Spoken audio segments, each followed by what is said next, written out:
Salut à tous, la vidéo de cette semaine va concerner un des rabots 18 volts de la gamme Makita, c'est le DKP 180. C'est un rabot avec une largeur de passe de 82 mm et une hauteur de passe allant jusqu'à 2 mm. C'est-à-dire qu'on peut enlever 2 mm de matière en un seul passage. Allez, on passe en revue les caractéristiques techniques de la machine et ensuite on fera quelques essais.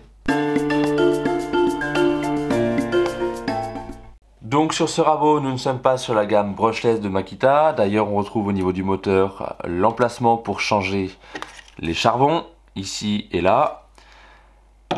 On a la buse d'éjection à droite. Nous ne pouvons pas la modifier, on ne peut pas la passer à gauche sur ce modèle-ci. On vient retrouver sur l'avant la manette qui va permettre, avec la flèche qui est ici, d'aller de 0 à 2 mm de hauteur de passe. Donc ça, c'est l'épaisseur de matière qui va être retirée par le passage du rabot. Grâce à ce passage ici, on va pouvoir réaliser des feuillures allant jusqu'à 9 mm. 9 mm, c'est la hauteur entre la semelle et cette partie en plastique qui sert à cacher l'axe, l'arbre du moteur. On va retrouver à l'arrière de la semelle cette petite languette rétractable qui va tout simplement permettre de poser le rabot au sol sans abîmer la semelle. Donc quand on va attaquer, on va venir poser la partie avant en première, on va mettre la machine en route et à l'avance, on va continuer d'avancer, d'avancer. Et c'est à ce moment-là que la languette qui est ici va tout simplement se rétracter pour glisser avec la semelle. Au niveau du démarrage du rabot, on a soit le côté pour les gauchers, soit le côté pour les droitiers. On vient tout simplement abaisser ce levier avec le pouce. Et ensuite, on a la gâchette en dessous pour démarrer. A noter que comme sur la plupart des machines sur batterie, on a un arrêt quasi immédiat. Parmi les accessoires du rabot, on va retrouver ce guide parallèle qui vient tout simplement s'installer dans ce trou. Donc on dévisse la molette de maintien, on vient placer le guide parallèle à sa position. On vient le régler par rapport à la largeur dont on a besoin pour faire notre passe. Et ensuite, on vient resserrer la molette de verrouillage. À ce moment-là, le rabot va pouvoir glisser parfaitement parallèle à une surface de référence qui est ici le côté de l'établi. Au niveau de l'éjection des copeaux, on peut laisser en sortie libre ou tout simplement venir brancher un aspirateur. Donc, pour information, les copeaux vont sortir dans ce sens-là, ils vont passer ici et arriver dans la chambre qui est là, à réception de l'aspirateur. Donc la plupart des aspirateurs du marché sont compatibles avec cette entrée. Allez, maintenant place aux essais. Une fois n'est pas coutume, j'ai sorti un plateau de chaîne. Il est, comme d'habitude, sorti de série, c'est-à-dire qu'il y a toutes les stries liées au ruban de la scie à ruban qui l'a débité. Et donc on va essayer de niveler un peu ça. Allez, on y va. Et pour des questions de son de la vidéo, je vais retirer l'aspirateur. Et du coup, on va laisser l'éjection des copeaux libres. Allez, on va commencer avec un réglage à 0,5 mm.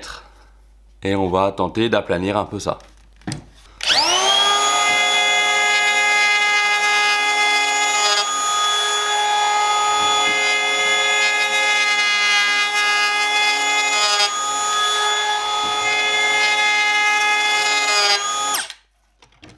Donc vous voyez qu'à 0,5 mm, quand on attaque un bois qui n'est pas du tout plan, qui est gauche, et ça met beaucoup de temps. Donc du coup on va passer tout de suite à 1,5 mm, on essaiera de faire une passe à 2 mm tout à l'heure, mais je vous déconseille dans du chêne de passer tout de suite à 2 mm. On va privilégier les 2 mm pour un bois comme du sapin, des bois un peu plus tendres.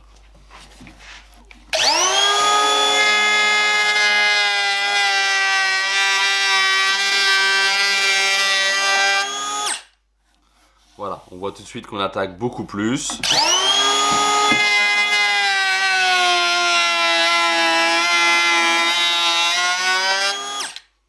Voilà, on peut déjà voir que on a bien attaqué. On a ici un bois qui est lisse, deux petites vagues qui correspondent en fait à deux passages successifs qui n'ont pas la même référence, et ensuite on a le bois vraiment brut de sciage.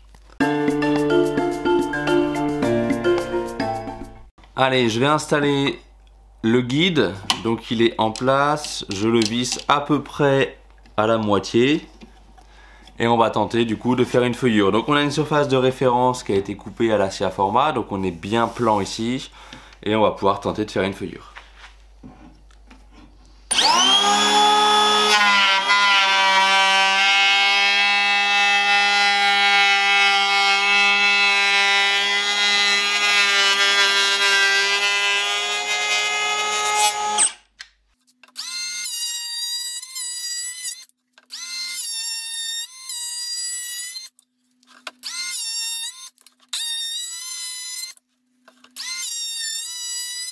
Donc on peut voir qu'on a créé une feuillure le long.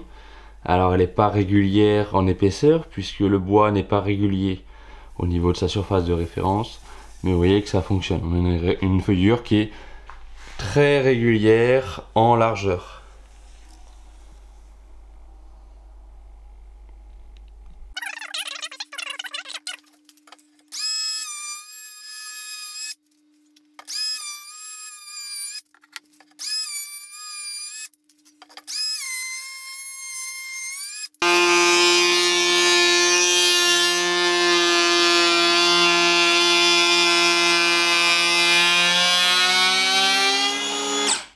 Donc là, vous venez me voir faire un passage, j'avais réglé le rabot sur 2 mm de passe.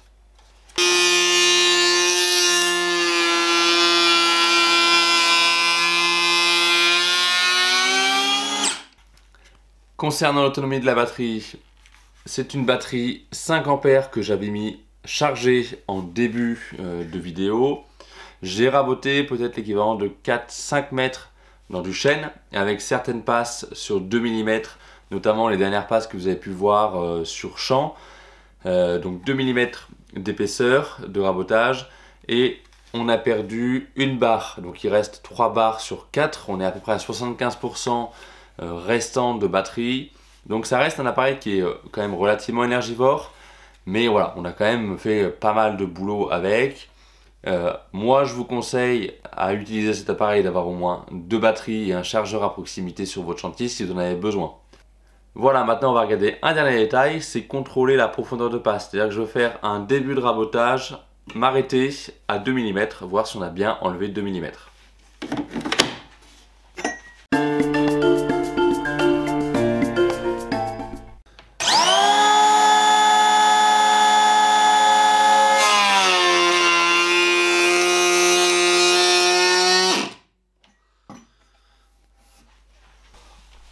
Donc voilà la zone que je viens de raboter. Je vais venir replacer cette planche qui nous permet en fait de voir par rapport à la référence qui est ici, qu'on avait déjà raboté, combien on a enlevé. Donc vous voyez, on a bien retiré 2 mm de bois.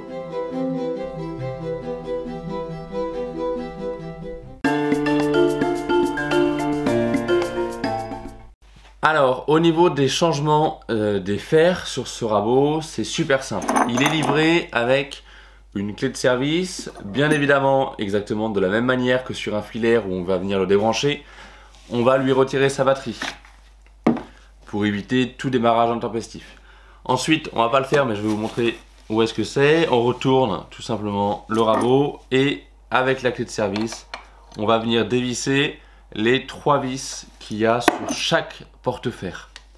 Une fois qu'on en a fait un, on peut venir faire le deuxième qui est ici. Alors, c'est un fer qui est monté dessus au départ, qui a 2 biseaux. On a le premier biseau qui est de ce côté-là, là, et le deuxième qui est là. En fait, c'est un fer qui est interchangeable, c'est-à-dire qu'on va pouvoir le retourner pour s'en servir une nouvelle fois. Alors à titre d'information, des fers en 82 mm jetables comme cela, ça coûte rien. Donc prenez-en d'avance, on ne sait jamais. Ça arrive de manger un nœud par exemple, de venir raboter un nœud. Ça peut abîmer le fer, mais également des fois, ça m'est arrivé l'autre jour, dans une bille, il y a eu un clou qui a été planté et au moment du rabotage, alors c'était sur la rabot d'Ego, mais au moment du rabotage, ça a abîmé une des plaquettes de la rabot d'Ego.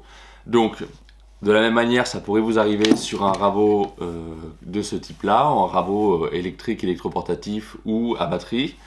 Donc prévoyez quelques fers de rechange, vraiment ça coûte rien.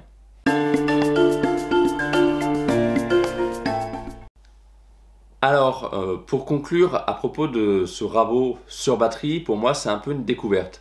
C'est-à-dire que j'avais déjà essayé sur chantier le Bosch, le 12 volts. C'est pratique, mais j'étais un peu déçu de la puissance, un peu déçu aussi de la maniabilité, puisqu'on a une semelle qui est pas large du tout et on est vite déséquilibré. Et puis vraiment, voilà, ça manque de puissance. La découverte de ce 18 volts, puisque pour moi, j'ai qu'un filaire sur chantier d'habitude, c'est vraiment quelque chose qui est super pratique, puisque on n'est pas embêté par le fil, on n'a pas de problème de se dire que est-ce que je sors le rabot, est-ce que je sors pas le rabot, je vais peut-être me débrouiller autrement. Voilà, là on l'a à proximité, on peut l'avoir dans un sac à outils avec tout le temps une batterie montée dessus, prêt à dégainer. Et voilà. Donc Max-Outil me l'a prêté sur un chantier avant pour que je puisse du coup le prendre en main et vous en parler un peu mieux. Donc je m'en suis servi sur un chantier il y a quelques jours.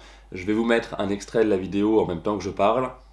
Et donc j'avais besoin de raboter un montant d'un caisson de cuisine, tout simplement parce qu'on est sur de la rénovation, on est dans un château, c'est 4 arcs qui se rejoignent dans cette pièce-là, donc c'est voilà, c'est très ancien, et ça passait pas, mon caisson il passait pas à l'emplacement, puisque le mur re-rentrait, donc j'étais obligé de raboter mes 2 caissons aux extrémités, d'environ 1 cm d'épaisseur, donc on est parti de 19 et je suis arrivé à peu près à 10 mm pour le côté du caisson, et je l'ai fait avec ça, et franchement voilà, c'est un régal.